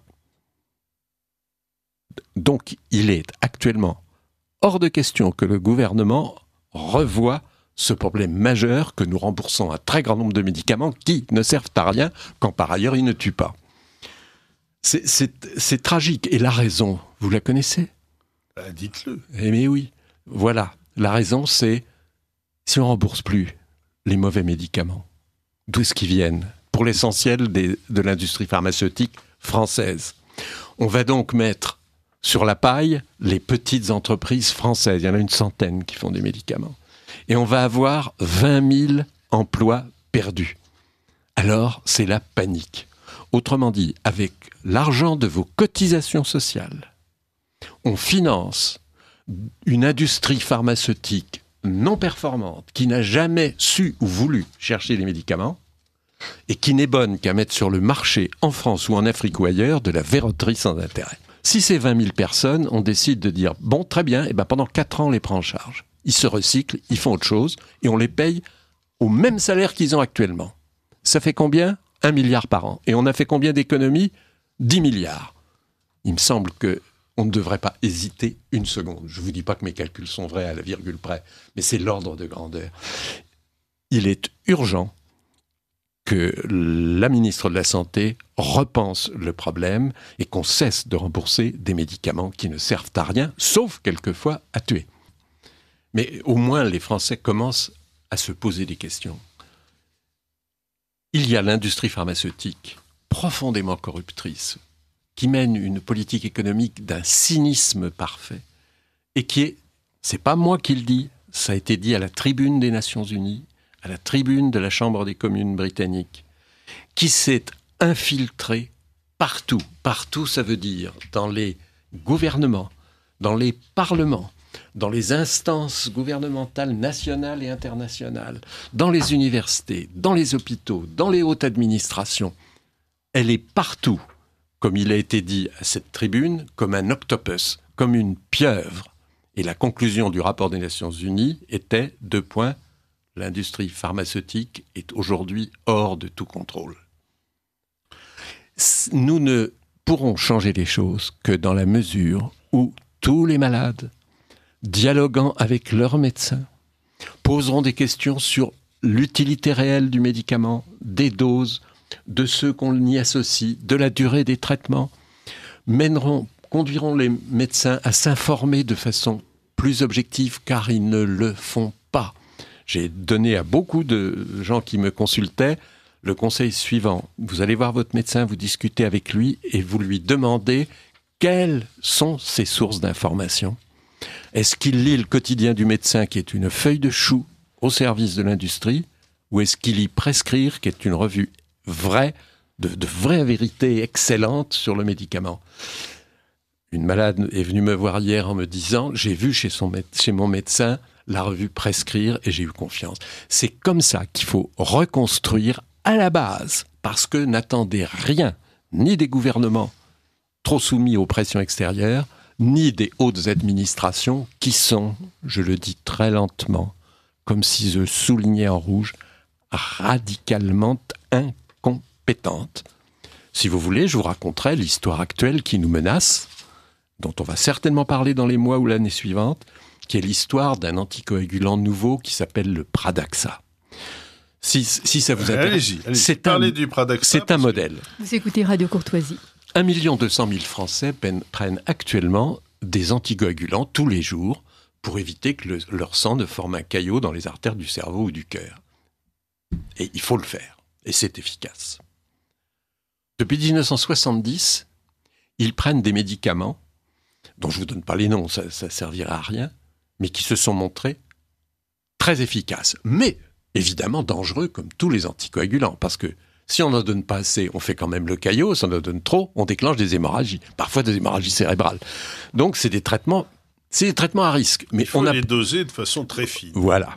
Bon. Ça marchait comme ça, mais ça n'intéressait plus l'industrie. Pourquoi ? 0,25 € par jour. Vous vous rendez compte ? À la fin de l'année, ça fait quoi ? 80 € dans la poche du labo, ça sert à rien. Ils ont fait de la recherche de haut niveau, avec d'excellents résultats. Et ils ont sorti plusieurs nouveaux médicaments, mettons particulièrement le Pradaxa.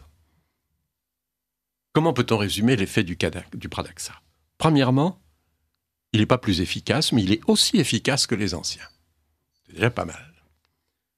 Deuxièmement, il ne donne pas plus d'accidents hémorragiques que les anciens. C'est toujours pas trop mal. Seulement, il y a les 2 autres points. Le premier, tout le monde comprendra, il est vendu 25 fois plus cher que les anciens. 25 fois plus cher. 6 € par jour. 2 200 € par an. À 1 200 000 personnes. Vous voyez l'affaire. Et puis, la cerise sur le gâteau. Les anciens anticoagulants, on pouvait contrôler, en faisant une prise de sang tous les 15 jours ou tous les mois, si la dose était convenablement adaptée. Ce qui permettait d'éviter évidemment un certain nombre d'accidents en cas de surdosage. Les nouveaux, on ne sait pas le contrôler. On n'a pas les moyens techniques, on ne sait pas. Et qu'est-ce que vous croyez qu'a dit le laboratoire pour vendre son médicament qu'on ne peut pas contrôler ? Formidable, ils sont géniaux. Il a dit, avec ces médicaments, ouvrez les guillemets, il n'y a pas besoin de contrôler. C'est fantastique. On ne sait pas, alors on dit qu'il n'y a pas besoin. Et puis, il y a 2 cerises sur le gâteau. Avec les anciens anticoagulants, vous faites un accident hémorragique, une grosse hémorragie digestive ou bien cérébrale, vous avez la possibilité d'injecter un antidote. Et ce n'est pas le cas pour le Pradaxa. Il n'y a pas d'antidote. Justement.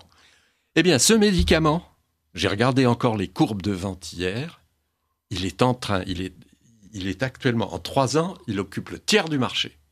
Oui, mais alors ce sont les médecins qui sont responsables. Oui, mais alors justement... Le labo, bien sûr. Justement, ce qui est... j'ai entendu justement cette critique sur le Pradaxa, c'est qu'en cas justement de surdosage, on ne sait pas arrêter l'hémorragie. Non. Alors qu'on peut arrêter l'hémorragie pour d'autres produits. Exactement. Ce qui veut dire que si, par exemple, quelqu'un prend du Pradaxa et il en prend un petit peu trop, s'il fait une hémorragie, on ne peut pas l'arrêter.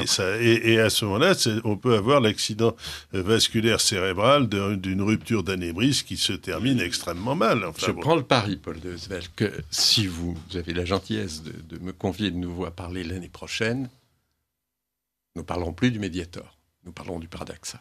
Parce que ça sera le scandale de l'année. Je vais parler en tant que doyen. Les études médicales durent 12 ans. Ces 12 ans sont 12 ans de formatage et d'illusion. Il n'y a rien de scientifique, ni dans ce qu'ils apprennent, ni dans la prise de conscience de ce qu'est une démarche scientifique. Et en particulier l'obligation de vérifier ses sources, de critiquer les articles, les documents publiés. Ça demande beaucoup de travail. Je ne dis pas qu'ils ne le feraient pas, mais ils pensent qu'ils n'ont pas à le faire parce qu'on les a formés dans l'illusion qu'ils détenaient une sorte de vérité permanente.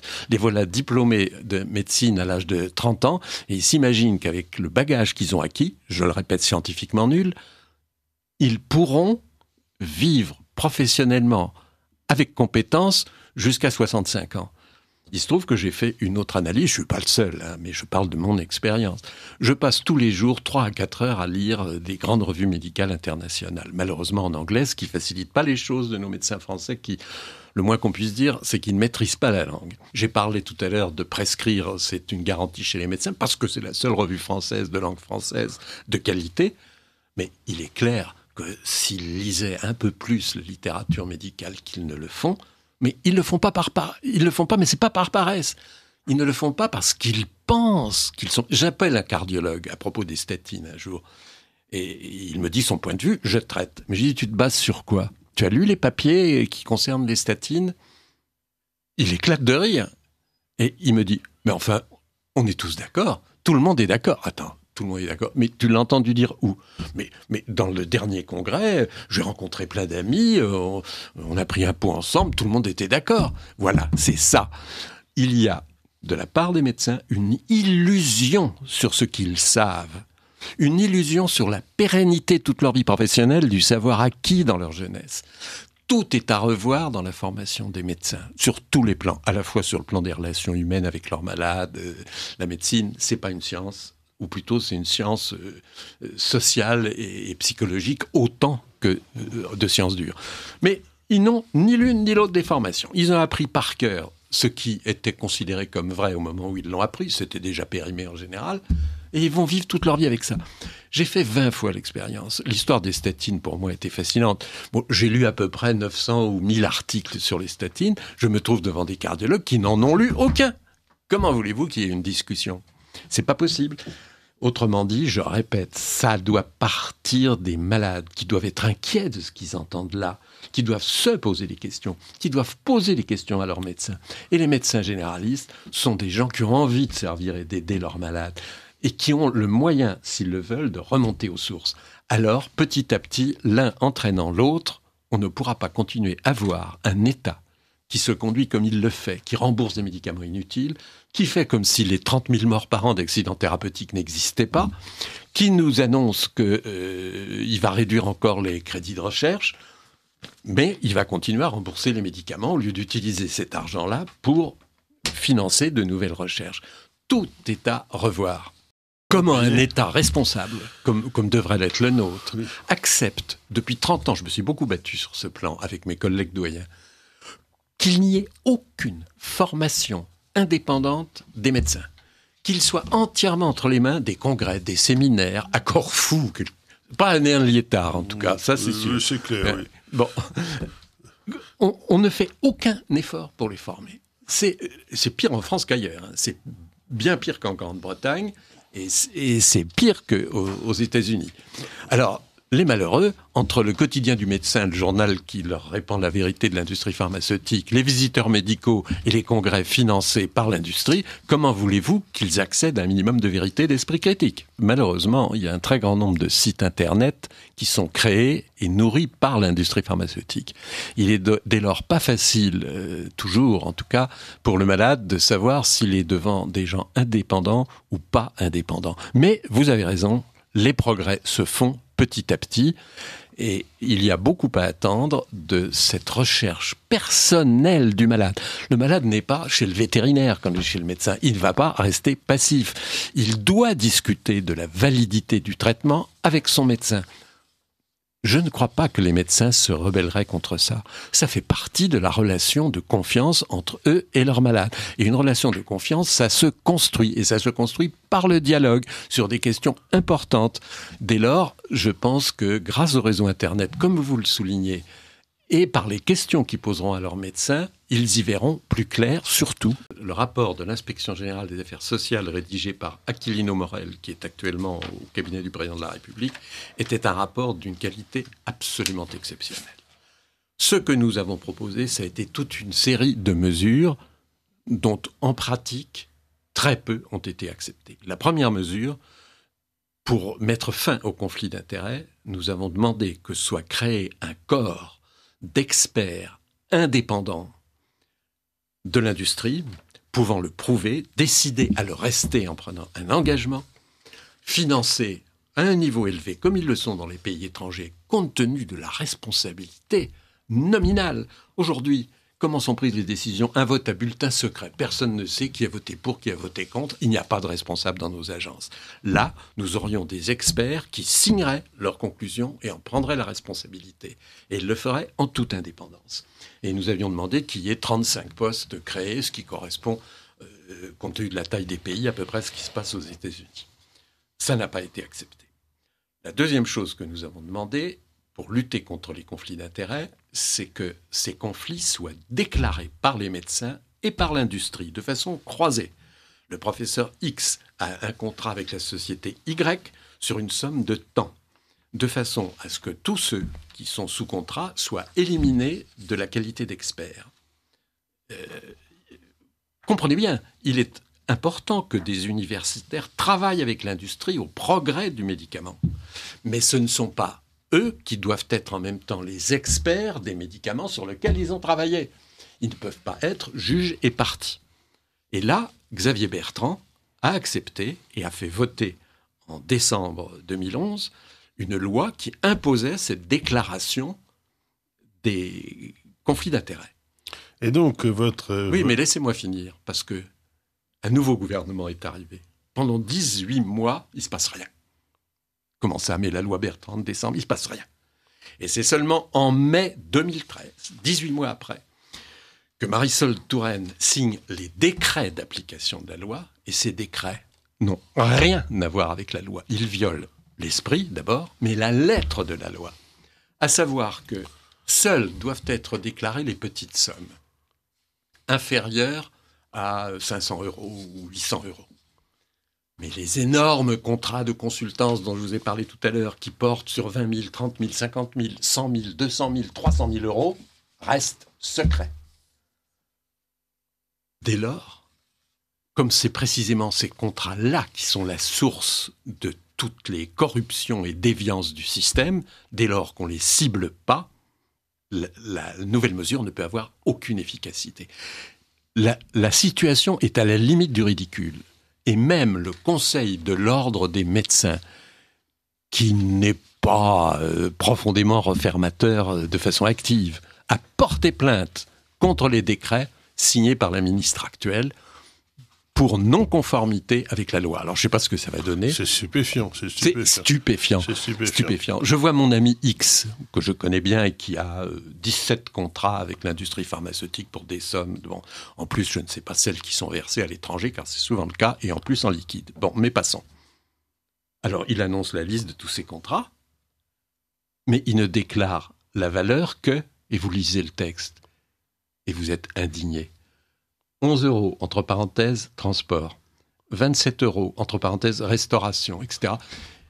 Ils se foutent ouvertement du monde en déclarant une dizaine de quinzaine de cadeaux comme ceux que je vous indique, et à côté, des contrats dont tout le monde sait qu'ils sont énormes et dont on ne connaît pas.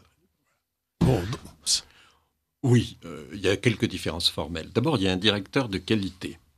Le professeur Dominique Maraninqui. C'est-à-dire, c'est plus le conseiller d'État. C'est plus un conseiller d'État, parce qu'avant, c'était un fonctionnaire. Non, c'est un médecin de qualité. Déjà, c'est un progrès. C'est un homme sans aucun conflit d'intérêt, d'une parfaite honnêteté, d'une vraie ténacité dans ses objectifs. Malheureusement, peut-être faut-il faire une toute petite réserve sur son, comme disent les anglo-saxons, son fighting spirit. Peut-être pas suffisamment combatif, peut-être recherchant trop le consensus. Mais surtout, tous les fonctionnaires sont restés les mêmes, qui n'ont pas supporté d'être remis en cause, qui considèrent qu'ils ont toujours très bien travaillé. Et dès lors, changer le fonctionnement est devenu pratiquement impossible. Alors on nous dit, si, il y a un très grand progrès, les réunions sont filmées et tout le monde peut aller voir les films. C'est pas la question. La question, c'est oui ou non qui prend la décision. Et la décision de prendre ou pas un médicament, c'est toujours un vote de 20 ou 25 personnes anonyme, dans le secret. Autrement dit, personne n'est responsable. Et le jour où il y a de gros pépins, comme le Mediator, où sont les responsables? Personne. Il n'y a que le pauvre conseiller d'État Jean-Marie Imbert qui a été obligé de donner cette émission, mais ça peut être... Tous ces gens se tiennent la main. Ils sont d'accord pour ne rien dire quand quelque chose ne va pas, pour tourner la tête et regarder ailleurs. Ce qui manque, c'est une injection de testostérone d'un côté et d'indignation de l'autre. Alors, je vais juste citer un exemple d'un rapport qui avait été fait sur la nouvelle structure et simplement la procédure d'obtention de l'autorisation de mise sur le marché en France est très particulière par rapport à celle de l'Europe. Ça veut dire qu'encore on se singularise par des structures. Oui, je dirais pas comme ça, hein. Aujourd'hui, les 4/5 des médicaments sont autorisés à Londres par l'Union européenne, par l'Agence de médicaments européenne. Seuls restent autorisés en France les médicaments qui ne sont vendus qu'en France, c'est-à-dire les petits médicaments de nos petits laboratoires pharmaceutiques. Alors là, ça reste comme avant, il faut les aider, c'est difficile, il faut sauver l'emploi, donc on les laisse mettre sur le marché toute une série de petits trucs. Bon. Mais les grands médicaments sont autorisés aujourd'hui au niveau de Londres. Malheureusement, des 3 agences, la française, l'européenne et l'américaine, celle de Londres est de très loin la plus corrompue. Alors, il n'y a pas grand-chose à en attendre. Eh bien, c'est assez... Et c'est connu. Hein, je suis d'accord, mais il faut que les citoyens réagissent et ne se laissent pas faire, parce que en fin de compte, en pratique, c'est le fait de se laisser faire, ça veut dire qu'essentiellement, eh bien, on se laisse empoisonner. C'est exactement ça. Mais je pense que ça commence à se faire, mais que ça sera long, parce que le malade, il a envie de médicaments. Il a le sentiment que le médicament est la solution à tous les problèmes, les vrais et les faux, les vrais et les émotionnels, etc., qui envahissent sa vie. Et en face de lui, il a un médecin qui n'a pas l'esprit critique, qui est mal informé, qui tient à garder son patient, qui croit à l'efficacité des médicaments, puisqu'il n'a fait aucun effort pour l'évaluer lui-même. Et dès lors, je vous l'ai dit au tout début, Il y a une forte demande et d'espoir d'un côté, et de l'autre, un désir de donner quelque chose. Ça ne pourra pas changer sans une prise de conscience, peut-être un peu des médecins, j'y crois pas beaucoup parce que ça devrait être fait, mais des malades eux-mêmes. La peur, dit-on, est mauvaise conseillère. Eh bien, c'est un dicton qui ne me paraît pas applicable au domaine du médicament. Si les Français commencent à se poser des questions, je vous dis, mais pourquoi me donnez-vous cette médicament ? Qu'est-ce qui fait ? Où vous êtes-vous informé pour le dire ? Mais enfin, c'est un dialogue normal. C'est un dialogue normal entre deux hommes, ou un homme et une femme, peu importe, qui tentent de trouver un problème, une solution. Ça se trouve ensemble. La décision d'un traitement, elle se prend à deux. Ça n'est pas un médecin sur un fauteuil doré, perché sur une estrade, qui répand la vérité sur le monde et les comprimés des deux mains. Les deux hommes qui dominent la philosophie de la médecine d'aujourd'hui au XXIe siècle sont Molière et Jules Romain à travers Knock ou le triomphe de la médecine. C'est profondément inquiétant. Où est le verrou ? L'industrie pharmaceutique ? Pas du tout. Bien sûr, elle se comporte de la façon qu'on a vu tout à l'heure. Mais si les médecins ne la relayaient pas, soit pour se faire ses porte-voix, soit pour écouter d'une oreille vraiment bonne patte et acceptant tout ce qu'on leur dit à travers les visiteurs médicaux ou la formation scientifique continue, ce que raconte l'industrie, l'industrie ne serait pas dangereuse. C'est qu'elle a en face d'elle un monde ignorant, inerte, et dont quelques-uns des membres en profitent pour se faire des revenus tout à fait inacceptables dans ce contexte. Juste une question vous pouvez me dire que vous n'avez pas envie d'y répondre. Mais par exemple, l'ordre des médecins, est-ce qu'il a une attitude positive ou négative ? Plus positive depuis quelque temps, je vous ai dit, l'ordre des médecins a porté plainte sur la non-application de la loi Bertrand. Ça n'est pas négligeable. Bon, pour le reste, l'ordre des médecins, il est à l'image de ce que sont les médecins. Et malheureusement... Un peu corporatiste quand même. Comme vous dites, c'est le moins qu'on puisse dire. Un peu. C'est le moins qu'on puisse dire. Je ne le mets pas à part de l'ensemble des médecins. Je suis révolté, désespéré, indigné, scandalisé, je peux en parler jusqu'à demain des synonymes, de cette inertie de l'ensemble du corps médical, et d'abord des universitaires. Je suis indigné, soit, mais pourquoi je suis seul ? Les faits dont je parle, j'ai les pièces en main, je les mets sur la table, j'ai les articles, je suis entouré dans mon bureau de 100 000... Le chiffre n'est pas exagéré, c'est vraiment comme ça dans mon bureau, 100 000 références que je peux sortir à tout moment, que j'ai lu, critiqué, annoté. Comment engager un dialogue avec des gens qui ne veulent pas dialoguer ? Pourquoi tous ces médecins ne comprennent pas que quelque chose se passe, que les scandales à répétition de médicaments, que les réformes en cascade, même si elles sont peu efficaces, traduisent ce mal-être, que des gens comme Bernard Debré et moi mettons un ouvrage sur le marché sur le médicament sans la moindre idée de ce que ça allait donner et qui soit vendu à 250 000 exemplaires, dont 200 000 en 10 jours. Il y a vraiment une prise de conscience des malades. Il faut l'encourager. J'aimerais bien qu'elle soit suivie d'une prise de conscience des médecins. Dietrich, que pensez-vous de ce nouveau médicament contre l'ostéoporose, le Prolia, qui coûte près de 300 €? Vous pouvez le ficher en l'air.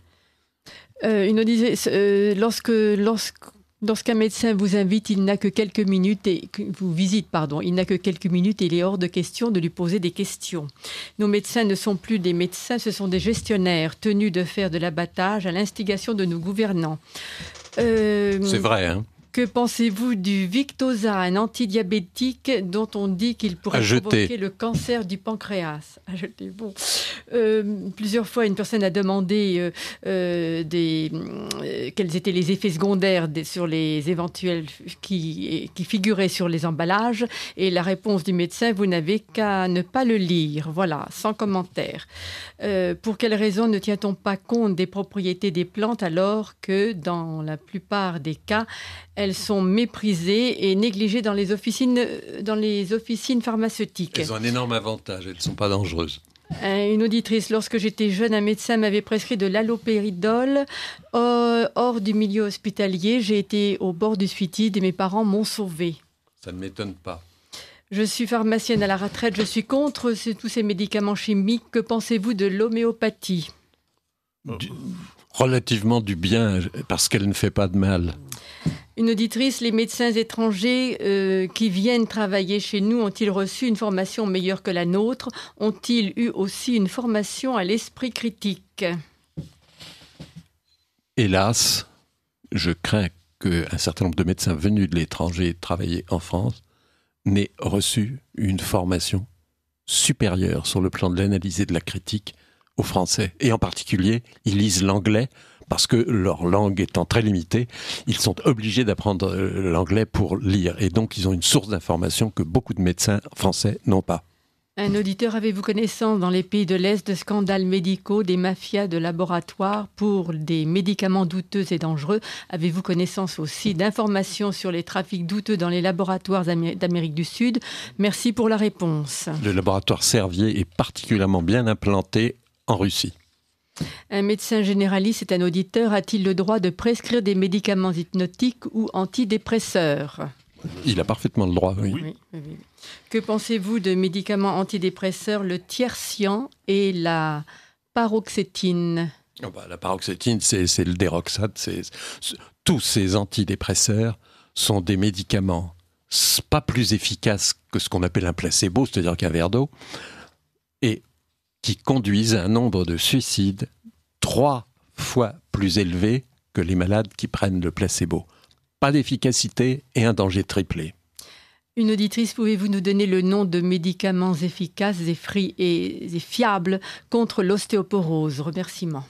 Les biphosphonates sont des médicaments d'assez bonne qualité. Alors, il y a des médicaments qui ont été retirés du codex. L'actiol, le sirop de Slorare et le calomel. Ces médicaments ne sont pas dangereux, mais ils n'étaient pas d'une très grande efficacité. Merci. Peut-être que ce serait en cherchant à guérir des maladies apparemment inintéressantes qu'on trouverait aussi des traitements pour celles qui n'arrivent pas à guérir, qu'on n'arrive pas à guérir. C'est une très bonne remarque. Et il y a plusieurs exemples dans l'histoire du médicament, d'histoires comme celle-là. Découvertes par hasard. Découvertes par hasard. Mais l'exemple, la pénicilline, c'était... Oui, ça c'était l'exemple numéro 1, oui. Et qu'un auditeur, que pensez des publicités qui vous vendent des produits sans effet secondaire et qui vous font maigrir de plusieurs kilos en 10 jours ? Tout est faux. Voilà. Une auditrice, j'ai entendu la remarque d'un homéopathe. À partir du moment où vous naissez et où vous vous soignez, ce sont les mêmes banques qui s'occupent de vous jusqu'à la mort. C'est un peu cynique. Oui. Et puis, la Food and Drugs Administration, c'est Soros, à ma connaissance. Que faut-il en penser ? Soros, je ne suis pas sûr. Oui, Soros, oui. C'est-à-dire Soros a financé la Food and Drugs. Non, la Food and Drugs c'est quelque chose de sérieux. Dépend du département de la santé du gouvernement fédéral américain. Elle n'a que le tort d'être financée en partie assez large par l'industrie pharmaceutique. Elle travaille d'une façon beaucoup plus rapide et satisfaisante que la structure européenne et que la structure française. Elle est loin d'être l'idéal, mais elle est vraiment beaucoup plus remarquable et beaucoup plus sûre. Il faut rappeler, c'est un auditeur, que le capitalisme en France comme ailleurs, l'État est patron d'une multitude d'activités de notre temps, de notre pays. Dans le cadre de l'économie mixte, l'État est patron avec un minimum de participation de l'ordre de 30%, descendu jusqu'à 12%. Les autres participations n'ont aucun droit de regard. C'est un retour au collectivisme. Voilà. Bon. Écoutez, et puis on demande un médicament pour un diabétique qui a des plaies aux pieds. Mais oh là là, c'est pas un problème de médicaments, c'est un problème de médecin. Attention au problème de pied chez les diabétiques, ça peut amener à des gangrènes, à des amputations. C'est quelque chose. C'est un des dangers les plus graves. C'est-à-dire que les diabètes en général entraînent des problèmes vasculaires, si je ne m'abuse, et ces problèmes vasculaires peuvent aboutir à la gangrène. Alors, il y a un auditeur qui a constaté après coup que lorsque le dialogue s'instaure entre un médecin et un patient, le médecin ne pose jamais de questions sur sa façon de se nourrir et la teneur de sa nourriture. Oui, c'est tout à fait vrai. Mais au passage, j'aimerais que les malades posent aussi aux médecins la question suivante. est-ce que vous prendriez ce médicament ? Est-ce que vous le prescririez à vos enfants ? Et alors justement, une personne nous demande, puisque les enfants sont très gros, enfin les personnes sont très grosses en Amérique, est-ce que les hormones dont les Américains se servent pour faire grossir les animaux de boucherie seraient-ils cause de l'obésité des jeunes enfants ? Non, c'est uniquement un problème de calories. C'est surtout un problème de sucre. Oui, bien sûr. Mais c'est avant tout un problème de calories par le sucre. Les hormones dans le corps des animaux sont métabolisées et détruites quelques heures après avoir été absorbées, de sorte que ce qui reste dans l'animal mort est tout à fait négligeable.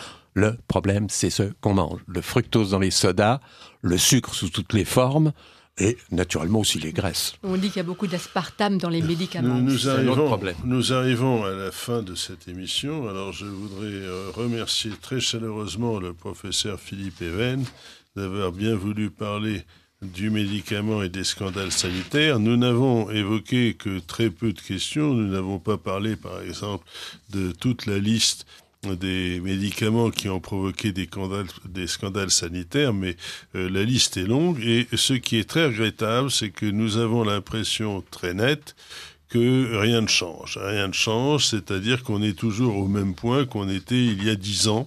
Et ça veut dire que les auditeurs, la population civile devra beaucoup travailler pour forcer le monde politique à prendre conscience de ces défauts extraordinaires du système de santé. Juste un dernier mot ? Oui, juste un dernier mot pour dire que je crois au contraire que les choses changent. Vous n'auriez pas pu, Paul de Vels, faire cette émission il y a 8 ans. Elle n'aurait en tout cas pas eu le même impact. Cette fois, la population est vraiment réveillée et commence réellement à se poser des questions. Et je crois que c'est ça l'essentiel. Dans les 5 ans, à mon avis, les choses auront significativement changé. Surtout, il faut dire à toutes les personnes, on vous donne un médicament, allez voir ce médicament sur Internet, renseignez-vous et ne vous fiez à personne. C'est-à-dire le médecin est certainement quelqu'un de respectable, ayant une certaine compétence, mais il n'est pas omniscient et vous avez intérêt à vous renseigner sur tout. Voilà, merci, chers auditeurs. Je remercie Philippe Even, je remercie Madame Levenbruck et je vous remercie de nous avoir écoutés. Bonsoir. Ici Radio Courtoisie, la radio libre du pays réel de la francophonie. Vous venez d'entendre le libre journal des sciences et techniques, dirigé par Paul de Vels, assisté de Jacqueline Levenbruck, diffusé en direct vendredi 14 février 2014 de 18h à 21h. Il est diffusé en différé samedi 15 dans la nuit de 2h à 5h, dans la matinée de 7h30 à 10h30, puis à la demande sur le site internet de Radio Courtoisie. Ce libre journal a été réalisé par Philippe. N'oubliez pas que Radio Courtoisie est une radio culturelle associative. Afin de sauvegarder une indépendance absolue, Radio Courtoisie refuse toute ressource publicitaire. Radio Courtoisie ne vit que grâce à ses auditeurs. Aidez-nous à demeurer libres, adhérez à notre association. Pour cette année, la cotisation minimum est de 40 €. Envoyez votre chèque à Radio Courtoisie, 61 boulevard Murat, 75 016 Paris. Si vous le désirez, nous pouvons faire parvenir un enregistrement de ce libre journal. Commandez le CD-ROM des 3 heures de l'émission pour le prix franc de port de 9 € ou 6 € seulement si vous êtes adhérent de notre association. En rédigeant des chèques distincts pour la cotisation et pour l'enregistrement, vous faciliterez la tâche de notre secrétariat bénévole. Je vous rappelle notre adresse, Radio Courtoisie, 61 boulevard Murat, 75 016 Paris.